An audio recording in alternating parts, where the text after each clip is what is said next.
Imam Zayed, Mufti Kamar mentioned the cyclone in Bangladesh. So if you were to address the people in Bangladesh who've actually suffered and lost loved ones, what would you say to them? I would say to them, one of the greatest things that one get as a benefit when he becomes a Muslim is the hadith of Prophet Muhammad ﷺ, ما من مصيبة يصاب بها العبد إلا وكفر الله بها عنه حتى الشوكة يشكها. As soon as I become a Muslim, I'm in the circle of mercy of Allah subhanahu wa ta'ala, but everything wrong that happens to me, even something that breaks my finger, with even a thorny rose or anything like that, Allah subhanahu wa ta'ala would take that and erase a sin with it.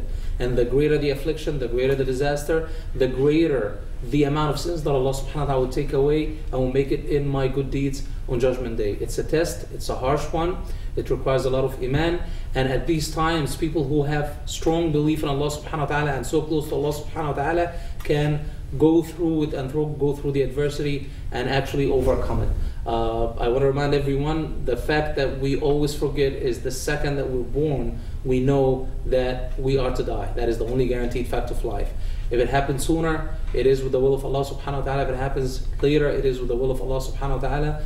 But the adversity is a test and a blessing in disguise if you are truly Muslim, and you would say Alhamdulillah, and you have your patience with it, inshallah. So you mentioned the hadith about Muslims when they die, the sins being removed. So there's been a natural disaster in Spain very recently as well. So are you saying that the people there the same will not apply to them if they're not Muslim, let's say? Well, it is logical. For example, and I get that question a lot, some people will tell me, well, I know this man, does not believe in God or God of Muslims, and he has another faith, and he gives a lot of charity and does a lot of great things and so on and so forth.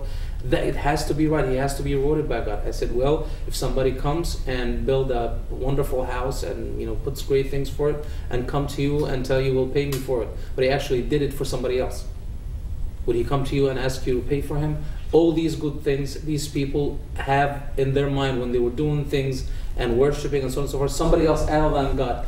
On Judgment Day, they would turn around and look for that, whoever they were worshipping, and ask to reward him or to punish them. But they would say they are worshipping God.